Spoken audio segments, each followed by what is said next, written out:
어느 교회에서 5월 8일 어버이 주일을 맞이하여 찬양 경연대회를 열었습니다. 수가 그렇게 많지 않은 가족 같은 분위기의 찬양 경연대회였지만 상이 걸린 이상 서로 상을 받으려고 찬양 준비를 열심히 많이 했어요.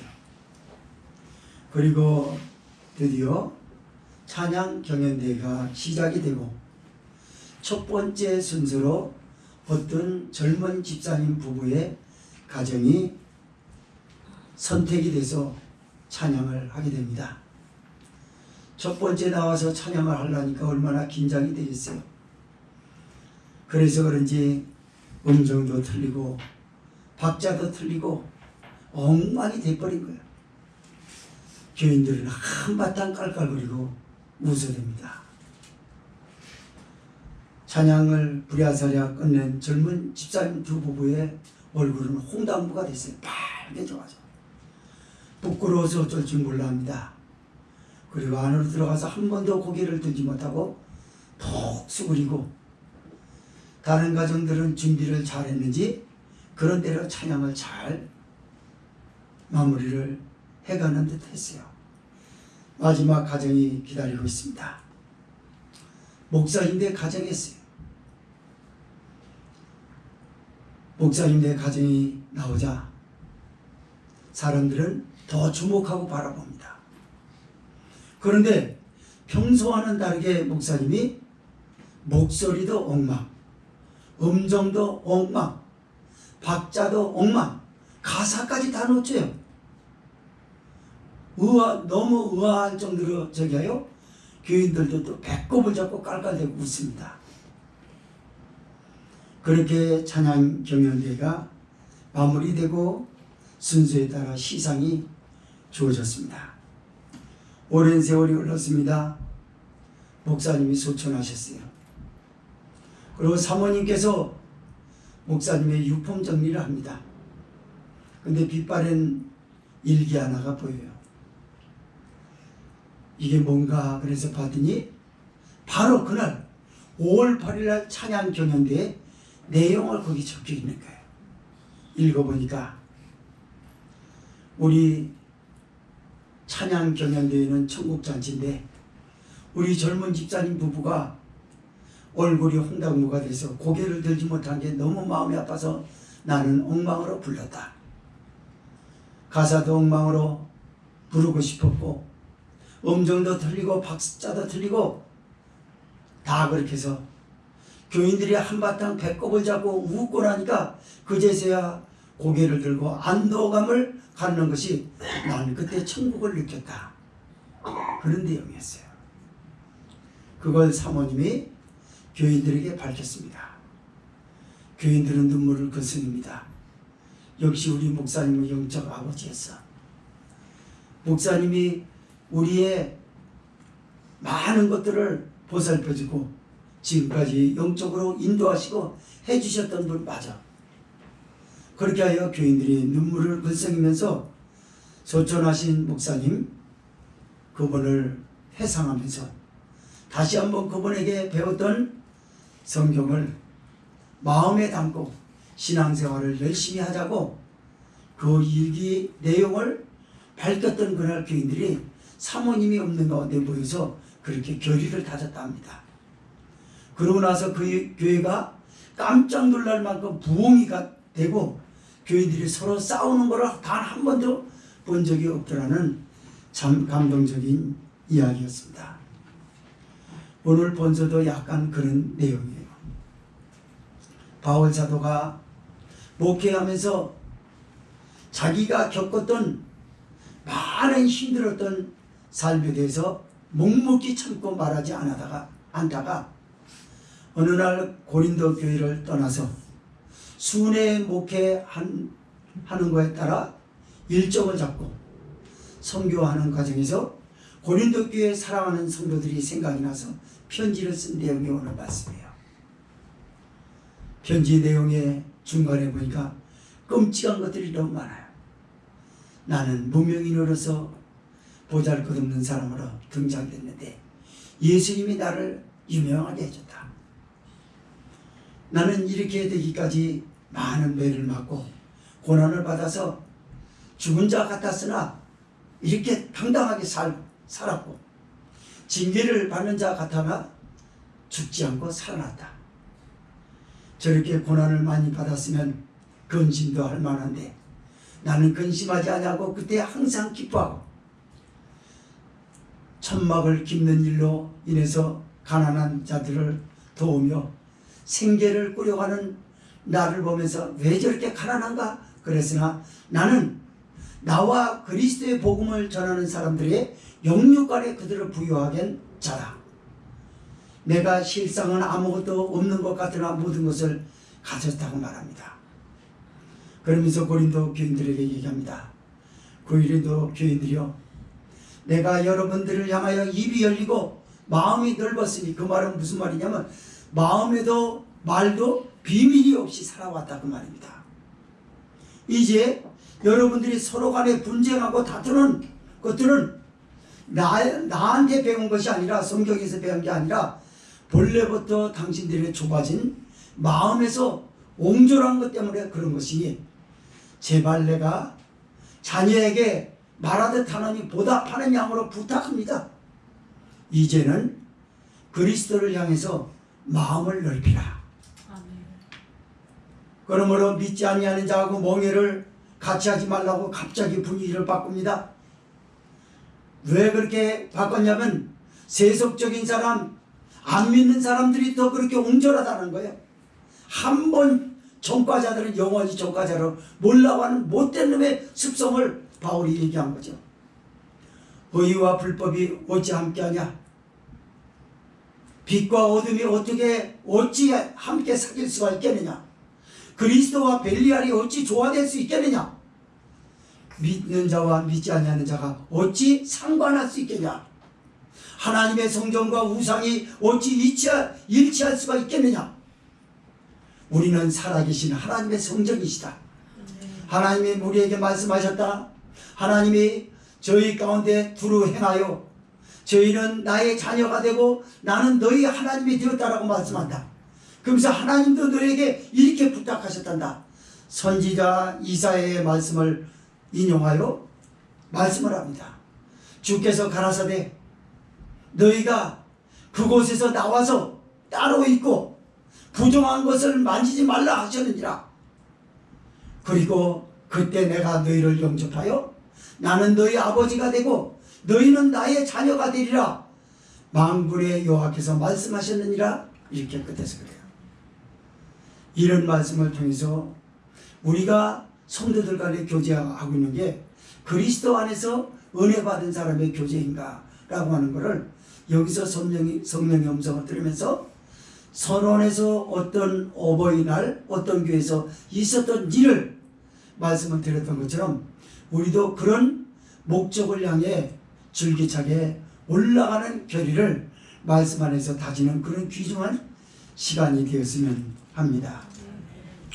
오늘 말씀 두 가지로 나누면, 첫째로 9절에서 13절은 주 안에서 자신의 사도적 삶이 부끄럽지 않았다는 고린도인들을 향한 바울사도의 간절한 마음이 실려있는 편지입니다.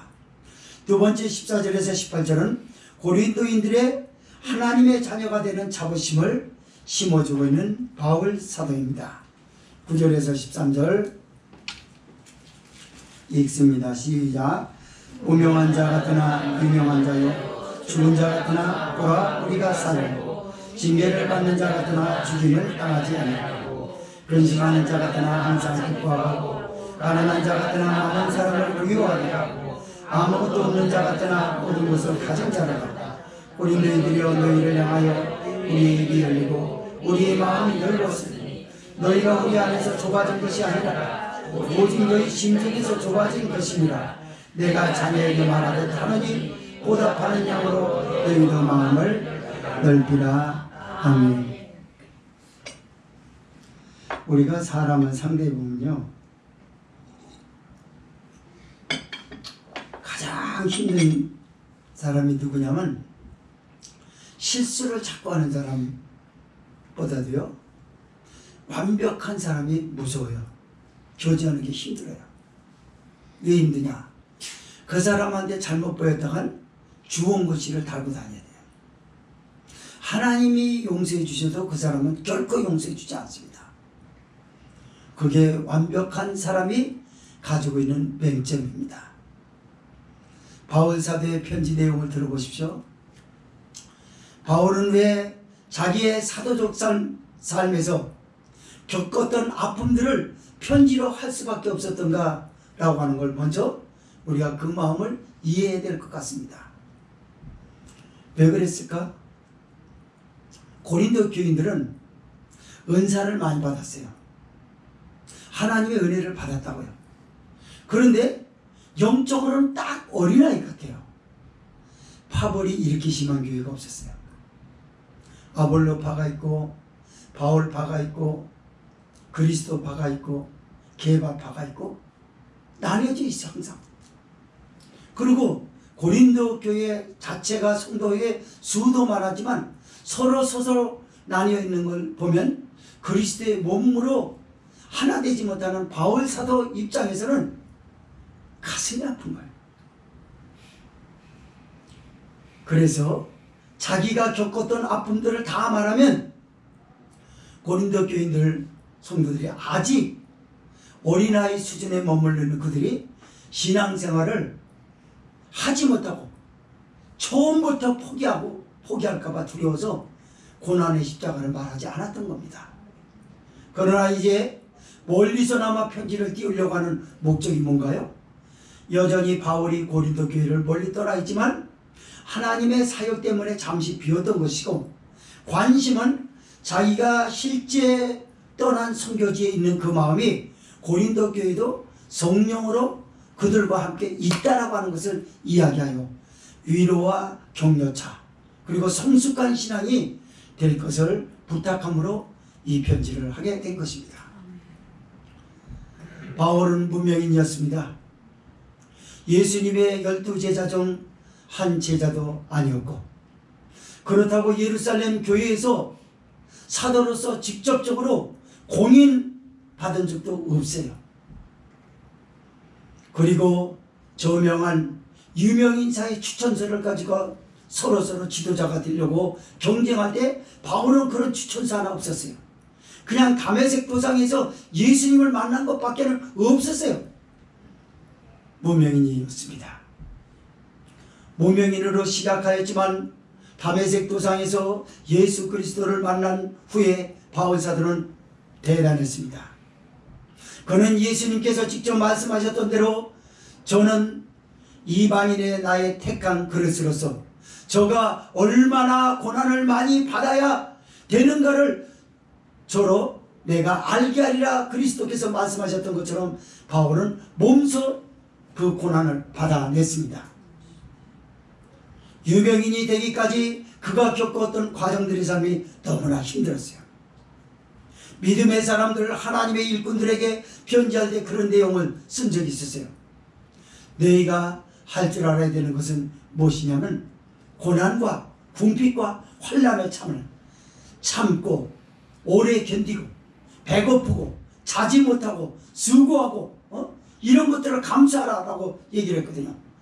그런 것처럼 바울은 그렇게 살았어요. 오직 예수님을 전하고 싶어서 그 삶을, 고난의 삶을 자발적으로 담아낸 바울의 삶의 자체가 편지에서 살아 움직여서 고린도 교인들의 완악한 마음, 편하고자 하고 나태한 마음을 지금 일깨우고 있는 운동력이 여기서 보이고 있습니다. 맞습니다. 바울은 옥에 갇혔습니다. 그리고 40에서 하나 모자라는 배를 4차례나 맞고 죽음의 고야에서 일주일 동안 죽은 사람처럼 돼 있었어요. 그러나 죽지 않고 살아났습니다. 그뿐만이 아닙니다. 누구보다도 수고를 더 많이 했어요. 자지를 못했습니다. 잠이 항상 모자랐다고 그래요, 바울. 그래서 바울이라고 하는 사람이 입술과 혀는요, 혓바늘이 돋아있고 입술이 항상 뭔가 홀려 있었다고 그래요. 너무 몸이 피곤하니까. 그 왜 그렇게까지 하냐? 잠자가면서 예수님이 좋아서 그랬다는 거예요. 아마 고린도 교인들이 편지를 읽었을 때 눈물로서 읽었을 것 같아요. 이거를. 그래요. 그러면서 나는 더위를 견디려고 바다의 위험을 무릅쓰고 배 타고 바다를 다니면서 얼마나 죽을 뻔하였습니까, 바울이. 그렇게 했단 말이에요. 그러나 내가 이후의 삶을 보니까 주님께서 예루살렘 공회에서까지 바울이라고 하는 인물을 유명하게 만들었다. 지금 그걸 고백하고 있어요. 할렐루야. 아멘. 맞습니다. 그는 유명해졌습니다. 징계를 받아서 죽을 것 같았던 바울이었지만 살아났어요. 그런 삶 때문에 바울을 주변에서 지켜보는 사람들은 저 사람은 얼마나 근심할 일이 많을까. 가는 곳마다 환대를 받지 못하고 매를 맞고 환난을 당하고 저렇게 하니까 근심이 얼마나 많을까. 근데 바울이 이렇게 고백합니다. 나는 근심하는 자 같으나 항상 기뻐하고 아멘. 하늘나라로 가득 찼다는 거예요. 그는 부잣집의 아들, 많이 배운 아들로 태어났지만 예수님을 위해서 다 포기했어요. 그리고 다른 사도들처럼 사례금을 정상적으로 받지 않았어요. 천막을 깁는 일을 하였어요. 그래가지고 오히려 자기 생계도 해결하고 더 어려운 사람을 위해서 구제까지 하고 살아왔어요. 그래서 바울을 봤을 땐 가난한, 아무것도 없이 가난한 사람으로 살았다는 거예요. 그러나 나는 예수 그리스도의 복음을 듣는 모든 이들의 영육간의 풍요로운 축복으로 그들을 부유하게 하고, 예수님이 가난하게 되시고 우리를 부유하게 하셨던 것처럼 바울은 예수님의 살았던 발자취를 그대로 따라서 주님 가신 그 길을 간 거예요. 주님 가신 길, 십자가의 길. 그렇습니다. 그 길을 바울은 간 거예요. 그래서 사람들에게 격려하는 거예요. 그래서 나보고 아무것도 없는 자 같으나 난 모든 것을 가진 자로다 그러잖아요. 왜요? 돈을 가진 사람, 권력을 가진 사람, 명예를 가지고 있는 사람도 바울이 가졌던 명예만 못했어요. 바울을 추앙하고 바울을 존경하는 인물들이 무지무지하게 많았어요. 예루살렘 교회 전체가 바울을 추앙했으니까요. 어떻게 살면 저렇게 살 수 있을까?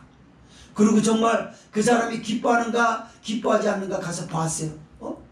그리고 스파이를 붙이는 것처럼 붙여가지고 그의 삶의 발자취를 봤어요. 신이 난 거예요. 그냥.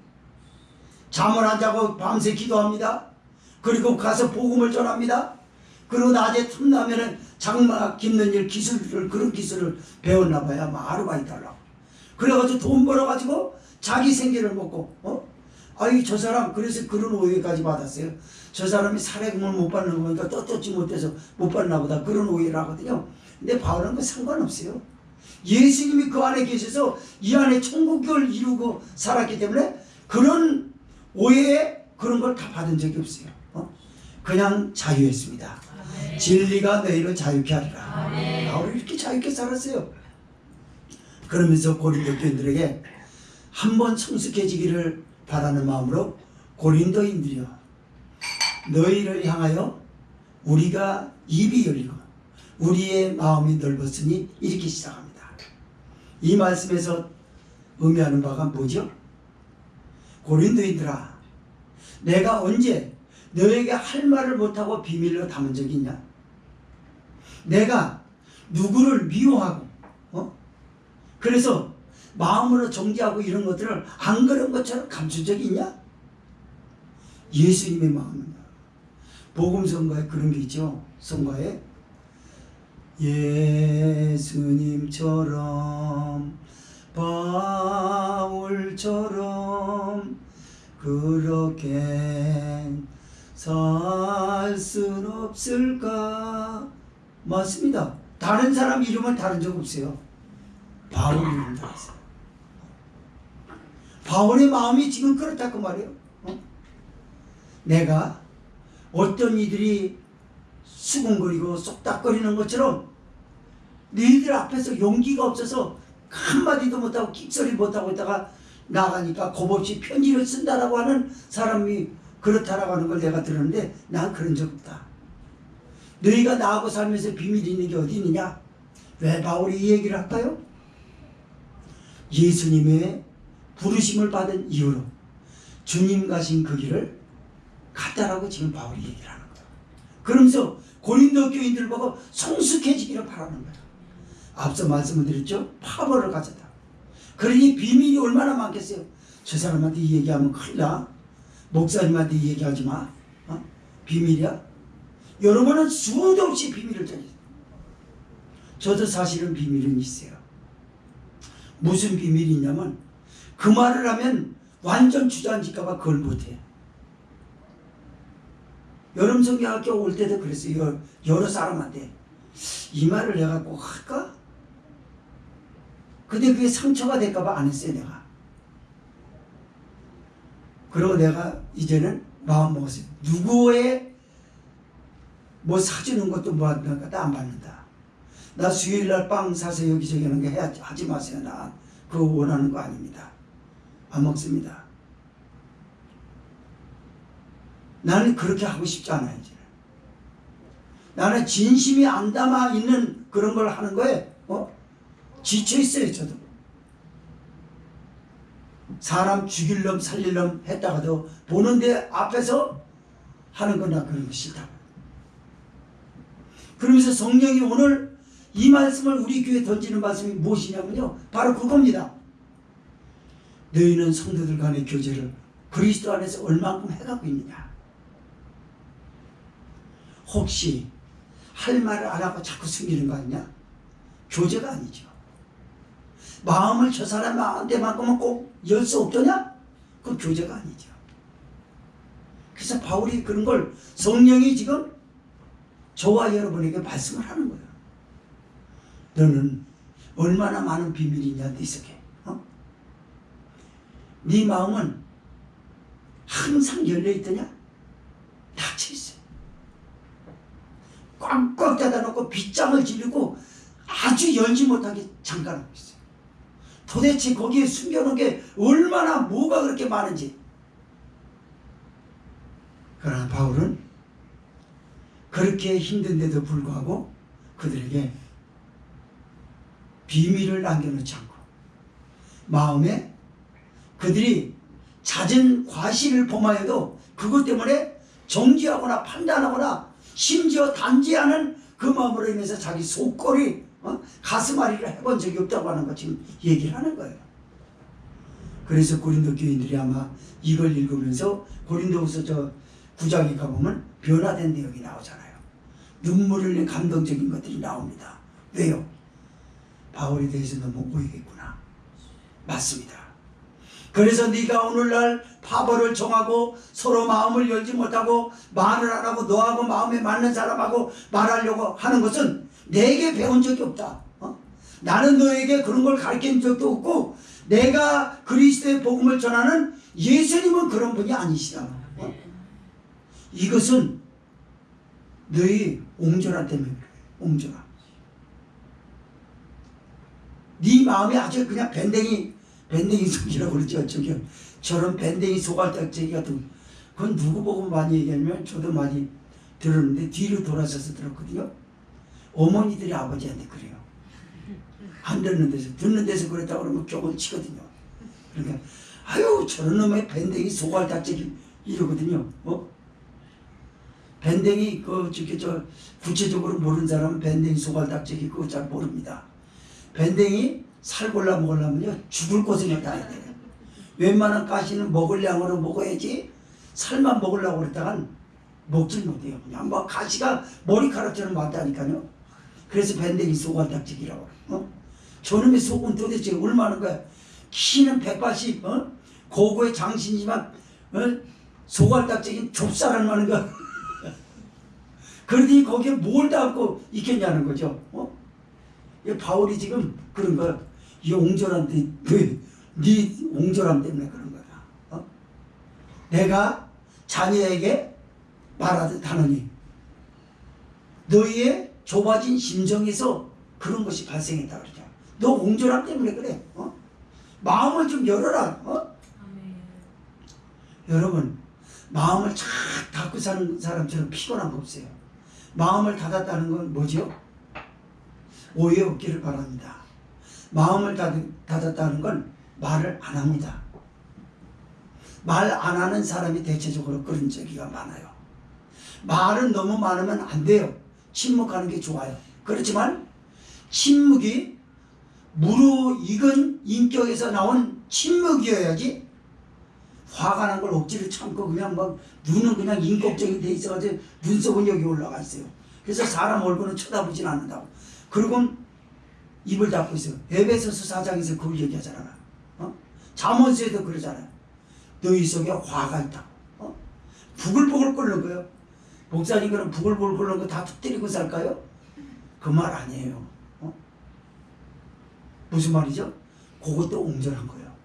성질 날 일 아닌데 내가 여름 성경학교 때 말씀 제목을 적였는데 왜 그거 듣고 눈물이 나냐고. 그놈의 밴댕이 소갈대찌개 같은 걸 그걸 마음을 넓히라는 거예요. 나 깜짝 놀랐어요. 달기떡 같은 눈물을 뚝뚝 흘리더라고 내가 보니까. 여름 성경학교라서 아이들에게 잔치 분위기를 주려고 넘어가려고 그래서 그렇지 눈물을 뚝뚝뚝뚝 흘리고 있어요. 그 왜 그런 거야? 옹졸해서 그래요. 애들 잘 울지 않습니까? 옹졸해서 그래요. 애들 거 내버려 두면요 그거 아무짝에도 쓸모없어요. 사람들한테 학교 다닐 때 누차 말씀드리잖아요. 왕따 당합니다. 그렇게 자라난 아이 중에서 여러분 중에 왕따 우리 애는 안 당하고 있다는 사람 자신 있게 손 들어보세요. 왕따 당하고 있어요. 왜 그런지 알아요? 애들이 마음을 열지 못하고 그 어려서부터 이렇게 옹졸하게 자기 인격을 도량을 넓히지 못하게 하는 게 뭔지 알아요? 눈물이에요. 눈물. 마귀가 그런다고. 귀신이 애한테 가서 쓸데없는 고집을 부리게 하고 남한테 미움을 받게 하고 그리고 모든 표현을 눈물로 하는 거예요. 성질 나는 거예요 그게. 애들한테는요 눈물이 좋은 게 없어요 여러분. 눈물은요 그건 자기의 분풀입니다. 분풀이. 그걸 오냐오냐 하고 받아주는 엄마는 대체 뭐냐 그 말이에요. 그 애 망가뜨리는 거예요. 울 때 내버려 두세요 그냥. 아이들끼리 서로 놀다 보면 맞을 수가 있고 넘어져서 다칠 수가 있고 그래요. 지나치게 그런데 그냥 예민하지 말라고. 그래봐야 자기 자녀나 못해지는 거예요. 왜 지금 세상이 이렇게 망가진 줄 알아요? 그 부모들이 그 새끼를 그렇게 만든 거예요. 우상을 만들고 오냐 하고 그러니까 그냥 10대가 돼가지고 살인거리나 가서 올리고 있고 생각하는 게 그렇게 살고 있냐고. 20대가 그냥 막 70대 노인을 그냥 발로 차고 넘어지니까 재밌어서 주먹으로 때리고 그런 인간들이 이 법은요 너무 손방망이 그런 저기들은요 철퇴를 내리쳐야 돼요. 어른들한테 저 까다로울 거 없이 저기 하고 묻지마 사건은요 붕해가 살아오셔야 됩니다. 그래가지고 법봉으로 다스려야 돼요. 그 법봉으로 한 대 맞는 걸 보면 그렇게 못하죠. 딱 걸리나 철퇴를 내리치거나 법봉으로 쳐보세요. 그거 어떻게 되겠나? 큰일 나겠다. 안 그러죠. 법이 너무 약화되어 있어요. 그리고 가정에서 교육이 안 돼 있어요. 이게 뭐와 다 상관되어 있습니까? 사람의 도량을 인격의 도량을 넓혀갈 수 있도록 만들어주는 역할을 못했잖아요. 그게 옹졸함이에요. 그게 내가 옹졸하니까 내한테 그래서 컴플렉스가 지나치게 많은 부모가 자녀들에게 더 예민하다고 그러더라고요. 자기 컴플렉스를 거기다가 표현하는 거예요. 그래가지고 애들 다 망가뜨려놔요. 그래서 제가 제일 싫은 게 뭐냐면 우는 걸 말을 잘못을 했을 때 잘못했다 이것 때문에 잘못했습니다 그러면 넘어갈 일이에요. 근데 우는 게 이게 화가 나는 거예요. 우는 게 저는 애들 키울 때 우는 걸 뭐 받아주질 않았어요. 눈물 몇 방울 안 흘렸습니다. 그래서 흘리기도 전에 경을 칩니다. 그래서 나오려고 그러다 눈물이 놀라서 싹 들어가 버렸어요. 그렇게 키우는 거예요. 사랑하는 성도 여러분, 우리는 예수님의 성품을 닮아가야 합니다. 예수님은 성품을 닮아가는 건 다른 게 없어요. 많이 참으세요. 견뎌내세요. 힘들어. 믿음 생활하다 힘들다라고 자꾸 입으로 말하려고 하지 말고 견뎌내세요. 그게 예수님을 닮아가고 있는 거예요. 예수님은 성령으로 우리에게 내 성품을 좀 닮으라고 그때 우리에게 자꾸 말씀으로 생각나게 한 거예요. 근데 이 육체적 본능에 의해서만 살라고 하기 때문에 그 말씀은 들을 때뿐이지 삶 가운데 적용이 안 되는 거예요. 떠오르질 않는 거예요. 그래가지고 또 실수하고 넘어지고 일어났다 넘어지고 일어나는 일들을 반복하지 않습니까? 두 번째 말씀입니다. 14절에서 18절은 이렇게 얘기했던 바울 사도가 고린도 교인들의 하나님의 자녀가 되는 자부심을 심어주면서 그들을 격려합니다. 14절에서 18절 읽습니다. 시작.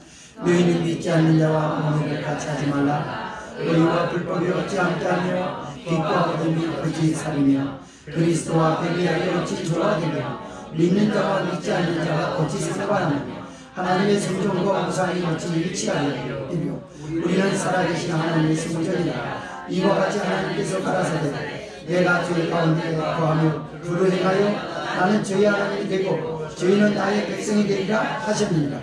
그러므로 주께서 말씀하시기를 너희는 저희 중에서 나와서 따로 있고 부동한 것을 맞이지 말라. 내가 너희를 영접하여 너희에게 아버지가 되고 너희는 내게 자녀가 되리라. 전능하신 주의 말씀이니라 하셨느니라. 아멘. 분위기가 좀 달라지는 것 같지만 이거에 참 재밌어요. 이 말씀에서. 자, 마음을 넓히라고 그랬거든요. 비밀을 남기지 말라고 합니다. 얼마나 많은 죄를 짓고 살고 얼마나 남을 많이 판단하고 단지하고 정지하게 그렇게 비밀이 많냐. 그러다가 그러므로 너희는 믿지 아니하는 자와 멍에를 같이 하지 말라 이렇게 뚜껑을 엽니다. 후반부에서. 가만히 있어봐. 왜 믿지 아니하는 자와 멍에를 같이 하지 말라라고 했을까요? 믿음의 사람들 중에도 믿지 아니하는 사람처럼 영에 속한 자가 아니라 육신에 속한 자가 있다는 걸 말합니다. 그 사람이 그렇게 좁은 거야. 예수님 때문에라도 참아야 되는데 예수님 때문에 참아야 될 것들을 배운 시간이 너무나 짧았어. 그래서 육신에 속한 자예요. 교회는 다녀요. 멍에라고 하는 의미는 뭐냐면요, 멍에는요 그 사람과 함께 한다라는 의미만 얘기하잖아요. 동맹관계를 말합니다. 동맹과 벗이 되는 것, 서로 뗄래야 뗄 수 없는 불가분의 관계를 말할 때 멍에라고 그러죠. 그거 같이 맺지 말라는 거예요. 그런데요, 하나님의 말씀으로 성숙하지 못하고 은혜가 없으면 항상 멍에 매는 걸 믿음의 사람하고 매려고 하잖아요. 안 맞으니까. 믿음의 사람하고 뭐가 안 맞죠? 자기가 안 맞는 걸 모르고 그 사람이 자기한테 안 맞는다는 거예요. 높이가 안 맞아요. 첫째, 소하고 나귀와 소와 나귀를 겸하여 결의하지 말고 그러죠. 함께 결의하지 말라고. 소하고 나귀하고 맞아요? 안 맞아요. 높이만 안 맞습니까? 힘도 안 맞아요. 힘도. 나귀는요 확 잡아끄는 힘이 있어요. 소는요 그런 것보다 느긋하게 걸어요. 농가를 바깥 때 확 잡아당기면요 그 현장 다 부러집니다. 넌 못 갈아요. 그리고 몇 번 갈다 나가 퍼져버려요. 소는요 그 주인의 마음을 잘 알거든요. 성품을 잘 알아요. 그래가지고 거기에 잘 맞춰집니다. 나귀는 백날 가도 그건 못 맞춰요. 고집통머리는 얼마나 또 셉니까? 그래, 높낮이도 안 맞죠? 힘도 틀리죠? 보폭도 틀려요. 나귀가 콤파스 각인데 소처럼 이렇게 할 수 있어요? 못해요. 아장아장하니까 이 먹이가 안 맞죠. 서로 맞아야 이걸 같이 하죠.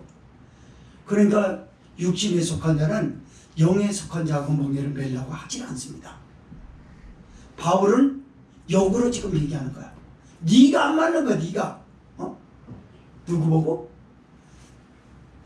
비밀이 너무나 많고 마음을 열지 못하는 그들에게서 네가 안 맞아. 네가. 우리가 안 맞는 게 아니라 우리가 너한테 안 맞는 게 아니라 네가 나한테 안 맞는다고. 그걸 왜 몰라? 지금 그걸 얘기해요. 그러면서 여러 가지를 서로 관계할 수 없는 충격적인 것 같아 비유하잖아. 야, 의와 불법이 어찌 함께하며 빛과 어둠이 어찌 사귀며 그리스도와 벨리알이 어찌 조화되며 하나님의 성전과 우상이 어찌 일치되며. 여러분, 이 네 가지는 이거는요 함께 할 수가 없어요. 믿는 자와 믿지 아니하는 자가 어찌 상관하며 그러잖아요. 이 다섯 가지 중에서 보세요. 함께 할 수 있는 게 있습니까? 없습니다, 여러분. 없는데도 불구하고 너 하는 건 뭐냐? 네가 아직 신앙인으로서 삶에서는 전혀 신앙인의 냄새가 안 난다는 거죠. 왜 그렇게도 안 맞느냐? 그렇습니다. 의와 불법이라는 게 어떻게 맞아요? 빛과 어둠이 어떻게 맞췄습니까? 맞는 게 아니라 빛이 있으면요 어둠은 빛에 빨려 들어가요. 여러분, 요만한 불빛 하나 있다고 해서 어둠이 전체라고 해서 그냥 이 빛이 안 비치고 캄캄한가요? 아니거든요. 호롱불 이런 거라도 보이거든요. 무슨 말이죠? 빛이 있는 곳에는 어둠이 흡수가 돼 있어요. 그런데 안 믿는 사람, 어둠, 죄에 빠져있는 어둠의 사람에게 너는 네가 왜 흡수되냐? 너로 인해서 그 사람이 흡수하게 만들어야지 네가 왜 흡수되냐? 보세요, 여러분. 안 맞는 건데, 안 맞는 건 누가 안 맞냐면 네가 안 맞는 거라니까, 네가. 근데 사람들은 그렇게 얘기를 해요. 대다수 영에 속한 사람이 많지 않고 육신에 속한 자가 교회인 대다수입니다. 그렇기 때문에 항상 그들은 얘기합니다. 저들은 독선이라고. 성경을 너무 고리타분하게 하고 너무 율법적으로 강화하려고 한다고 말하고 있어요. 율법이 없으면 구원 못 받아요. 율법으로 죄인된 내 모습을 보는 거죠. 그리고 예수님이 필요하다는 걸 알죠. 율법을 보지 않는 사람이 예수님이 왜 필요합니까? 필요한 걸 몰라요, 여러분. 율법은요, 나라고 하는 사람이 어떤 모습이냐 생김새를 비춰주는 거울이라고 얘기합니다. 거울을 보고 잘못된 것을 고쳐달라고 해야지. 무조건 고쳐주세요, 고쳐주세요. 뭘 고쳐줄까? 나도 몰라요. 거기 어디냐? 양평이요. 양평 왜 갔어? 몰라요. 그거와 똑같은 거예요. 아, 그 얘기 들었을 때 진짜 황당했어요. 아니, 모른다는 게 말이, 그럼 누가 하는 거냐고. 간 사람이 모르고. 여러분, 바울이 편지 내용에 고린도 교인들에게 쓴 내용이긴 하지만 얼마나 구구절절한지 몰라요. 야, 어떻게 이렇게 정복을 잘 찌를까? 믿지 아니하는 자와 몽해라 하지 말라 그러더니 왜 믿음의 사람 무조건 멀리 하라는 그 말인가? 그러고서 두 번째 구절에 보니까 아니잖아. 이해를 하게 만들잖아. 야, 의와 불법이 어찌 함께하냐? 빛과 어둠이 어떻게 사귈 수 있겠냐? 그리스도와 벨리알이 어찌 조화를 이룰 수 있냐? 믿는 자와 믿지 아니하는 자가 그렇다라고 양념을 거기서 쳐요. 그러다가 하나님의 성전과 우상이 어찌 일치하리요? 불가하죠. 일치가 되지 않죠. 사랑하는 성도 여러분, 우리가 삶 가운데 어쩔 수 없이 믿지 아니하는 사람하고 어깨를 하고요. 복음을 전하기 때문에 그들과 생활하는 건 맞아요. 그러나 여러분의 신앙적 정신까지, 마음까지 흡수되고 빼앗기는 것은 옳지 않은 겁니다. 오히려 그 사람들을 흡수시켜야죠. 그러나 오늘 말씀에서 보셨죠? 흡수시키지 못합니다. 웬만한 사람이 아니고서는 흡수 못 시켜요. 그냥 자기가 흡수돼요, 거기. 그래서 교회 좀 안 나오고 그 놀러 여행 다니고 보고 그러세요. 금방 편하잖아요. 흡수된 거예요, 거기. 그래서 신앙 정신이 뺏기고 마음이 뺏기고 에너지가 뺏겨가지고 갑작스럽게 기도하던, 저도 그렇다니까. 저도 심지어 수양회 가서 재밌게 놀잖아요. 교회 수련회보다도 수양회가 재밌어요. 총회 수양회 가서 재밌게 노는 날이 있으면 그때가 생각이 나요. 그리고 기도할 때 잠깐 그 생각이 이렇게 잡념이 떠오른다니까. 기도하고 있는데 그러더라고요. 이건 내 얘기만입니까? 꼭 내 얘기만이라는 것처럼 표정으로 듣고 있는 여러분 얘기인데 사실은 그래, 그렇다니까요. 그거 보세요. 그걸 흡수시켰냐? 아니요. 흡수돼가 있는 거예요. 그래서 바울이 고린도 교인들에게 이 얘기를 하면서 그들에게 끄트머리 가서 격려를 해주는 거죠. 뭐라고? 우리는 살아계신 하나님의 성전. 우리 안에는 예수님이 성령으로 와 계십니다. 살아있는 성전이에요. 건물만 우두커니 생명력 없이 우두커니 허수아비처럼 서 있는 성전이 아니라 살아있는 성전이라고. 그래서 예수님이 예루살렘 성전 생명이 없는 건물과 같은 성전 보고 헐어버리라고 하는 거예요. 내가 3일에 다시 세운다고. 고린도 교인들에게 영적 자부심을 심어줍니다. 넌 하나님의 자녀야. 하나님의 자녀이기 때문에 그거 어울리지 않아. 내가 봐도 너는 어울리지 않아. 너는 똑같은 놈이야. 그러면은 사람이 반감을 갖게 되지 않습니까? 그래서 너는 하나님의 백성이기 때문에 그 사람들하고는 안 어울려. 그 얘기를 지금 한 거예요. 그러면서 하나님이 너에게 말씀하셨다라고 하는 것을 이사야 선지자의 말씀을 지금 인용해서 17절 이렇게 말씀합니다. 시작. 그러므로 주께서 말씀하시기를 너희는 저희 중에서 나와서 따로 있고 부정한 것을 만지지 말라. 내가 너희를 영접하여 18절 너희에게 아버지가 되고 너희는 내게 자녀가 되리라. 전능하신 주의 말씀이니라 하셨느니라. 아멘. 자, 이게 무슨 말이냐? 이사야 선지자가 이스라엘 백성들에게 바벨론에서 나오라고 했습니다. 그리고 그 우상에서 손대지 말고 부정한 것을 만지지 말고 나오라고 그랬어요. 그래서 따로 있거라고 그러지 않습니까? 그래서 하나님이 그들을 불러내고 왜 따로 있느냐? 하나님이 임재하시려고 하는데 바벨론의 우상이 있는 곳에 함께 거기서 바벨론의 백성과 이스라엘 백성을 만나시겠다고 임재하시는 하나님이 아니라는 거예요, 여러분. 그래서 따로 나오라는 거예요. 맞습니다.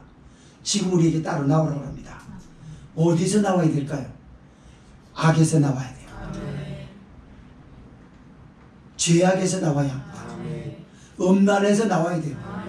거짓에서 나와야 돼요. 영적 교만에서 나와야 돼요. 자기의 의로운 자가당착에서 나와야 돼요. 거기서 안 나오면 안 되는 거예요. 거기서는 하나님이 계시지 않습니다. 아무리 살아계신 하나님의 성전이라고 하나 하나님은 거기 계시지 않는다고 했어요. 구별된 곳에 하나님이 임재하신 줄 믿으시기 바랍니다. 하나님의 교회를 세울 줄 알아요? 교회는요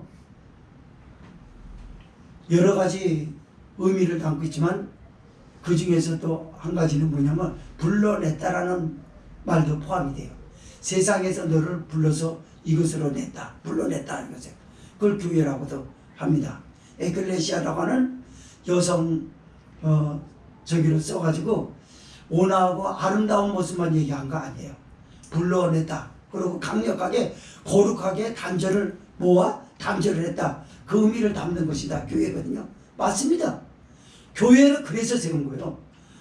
목사님 교회 건물은 생명도 없다면서요. 근데 왜 거기서 예배드려요? 혼자 예배드리지 내가 성전인데.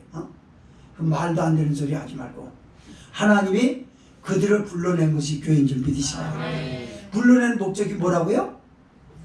목적이 뭐라고요? 만나 주시려고 하나님이 임재한 거는 그냥 폼으로만 임재한 게 아니라 만나 주시려고 그런 거예요. 그래서 고린도 교인들에게 그런 거예요. 그냥 주님과 상관없는 예배 드리지 말고 오늘날 주님과 상관없는 예배 드리는 사람도 있어요. 주님과 상관없이 믿음 생활하는 사람 있을 수 있다니까요. 그러니까 그러지 말고 주님과 상관된 걸 얘기를 하는 거예요. 네가 주님과 상관없이 하기 때문에 내 맘대로라고 하는 거예요. 그러나 주님과 상관된 삶을 살아라. 너는 하나님이 너를 교회 안으로 고린도 교회로 불러냈다라는 사실을 인정하라. 믿음으로 인정하면 네가 왜 비밀을 남기지 말아야 되고 마음을 닫지 말아야 될 것을 충분히 이 말씀에서 안다라는 거죠. 그래서 하나님이 임재하여 만났다라는 걸 영접하여 그리고 나는 너희의 아버지가 되고 너희는 나의 자녀가 되리라 전능하신 주의 말씀이니라 하셨느니라. 아멘. 말씀을 정리하면서 마칩니다. 사랑하는 성도 여러분, 무엇보다도 우리는 믿음의 사람인데 믿음의 사람으로 거룩한 건 고사하고 상식적으로 교회 안에서 해야 될 그런 것들에 대해서 너무 못해요. 안 맞아도 그렇게 안 맞아. 수련회 장소 정하는 그런 것도 그렇거니와 교회에서 뭐 하는 거 그 얘기 꺼내놓으면요, 심지어 교회 의자, 이 의자, 의자 색깔하는 것도 안 맞잖아. 야, 안 맞아도 어떻게 이렇게 안 맞는 사람들끼리 모여 있다라고 하는 게 자체가 기적이에요. 어떻게 왜 되지도 않는데 그렇게 안 맞을까? 나 같으면요, 저는 좀 그런 편에 있어요. 따지기는 잘 따집니다. 그러나 전체적으로 해야 될 일이 있으면요, 그냥 하시죠, 그냥. 이렇게 하게 돼 있어요. 왜냐면 시끄럽게 하고 시간 오래 끌어봐야 거기 오래 있고 싶지 않아요. 빨리 나오고 싶지. 빨리 나오려고 그러면 따라줘야죠. 따라올 때까지 시간을 끌고 있거든. 그러니까 따라줘야죠.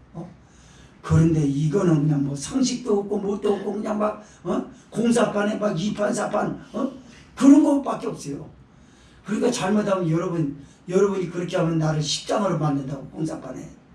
공사판에 십장은 뭐 하는 사람인지 알아요? 이거 날리는 사람이에요. 십장은 말로 하지 않아요.